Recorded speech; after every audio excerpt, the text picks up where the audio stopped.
Hi hello welcome to N9 media. నేను మీ journalist విప్లవశ్రీ.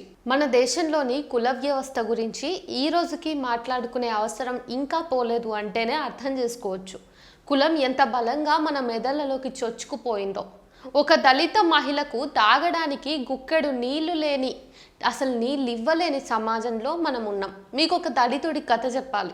అసలు మనమంతా స్వతంత్ర భారతంలో అభ్యుదయ భావాల మధ్య రాజ్యాంగ దినోత్సవాలు, గణతంత్ర దినోత్సవాలు జరుపుకుంటున్నాం. నిజంగానే మన రాజ్యాంగంలో రాసుకున్నట్టుగా వివక్షరహిత దేశంలో ఉన్నామా మనం? మన సమాజంలో సమానత్వం నిర్మాణమైందా అనే ప్రశ్నలను ఆలోచించుకునే ముందు ఈ కథ వినండి. A success story of a Dalit.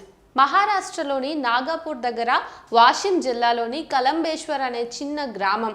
Baburao తజ్నే దళితుడు. గ్రామానికి అవతల రాళ్ళు రప్పలు ఉన్న దళితవాడలో నివాసం. బాబురావు భార్య సంగీత. ఇద్దరు దినసరి కూలీలు. ఇద్దరు పొద్దున పనిలోకి దిగితే 6 గంటలు అవిశ్రాంతంగా పనిచేస్తారు.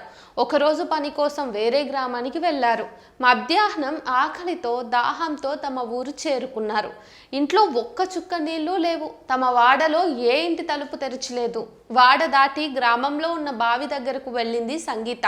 ఒక దళిత స్త్రీ తమ నీటిని తీసుకోవద్దని, తమ వద్దకు నీళ్ల కోసం రాకూడదని అక్కడి అగ్రకులాల మహిళలు ఆగ్రహం వ్యక్తం చేశారు. అక్కడి నుండి వెళ్ళగొట్టారు. చేసేది లేక దప్పికతో అవమానంతో ఇల్లు చేరింది. పక్కింటి అమ్మాయి రావడంతో కొన్ని నీళ్లు అడిగి తెచ్చుకుని వంట చేసుకున్నారు వాళ్ళు. ఆ రోజు రాత్రి సంగీత బాబురావును ఈ ఊరు విడిచి నాగపూర్ వెళ్ళిపోదామని కోరింది. నీళ్ల కోసం ఈ బాధలు పడలేనని తేల్చి చెప్పేసింది. బాబురావు మర్నాడు నీటి కోసం బావి తవ్వాలని నిర్ణయించుకున్నాడు. భార్యతో సహా చుట్టుపక్కల వాళ్ళు, బంధువులు హేళన చేశారు. ఈ కొండల్లో నీటి జాడ ఎక్కడ పట్టుకుంటావు, నువ్వేమైనా దేవుడివా అని పరిహాసం చేశారు. బాబురావు వినలేదు. పనికి వెళ్ళడం మానేసి రోజుకు 8 గంటలు రాళ్ళున్న నేల తవ్వాడు. జనం అతన్ని పిచ్చివాడనుకున్నారు.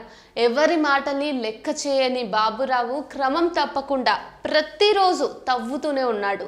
చేతులు బొబ్బలెక్కినా, ఒళ్ళు హూనమైనా పట్టించుకోలేదు. తవ్వుతూనే ఉన్నాడు. ఒక్కొక్కసారి రాత్రిపూట కూడా వెన్నెల్లో తవ్వేవాడు.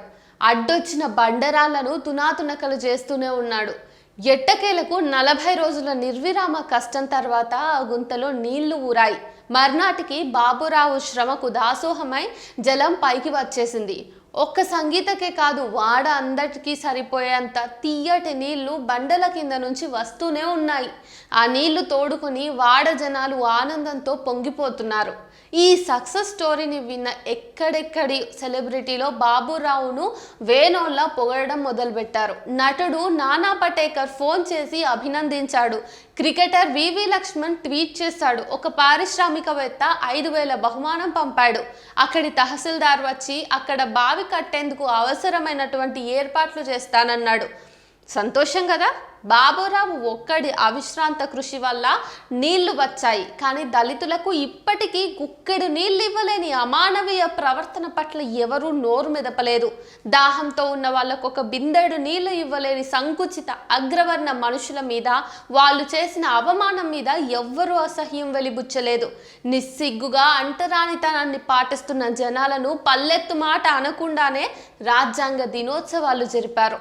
ఇలాంటి దుశ్చర్యలను ఖండించకపోవటం, ప్రస్తావించకపోవడం అనే కుతంత్రం వల్లనే ఇంకా కుల వివక్ష ఇన్ని శతాబ్దాలుగా నిలిచే ఉంది. This is how the cost in India operates. It never shames the oppressor, rather conveniently ignores the oppression by celebrating and taking over the success of the oppressed.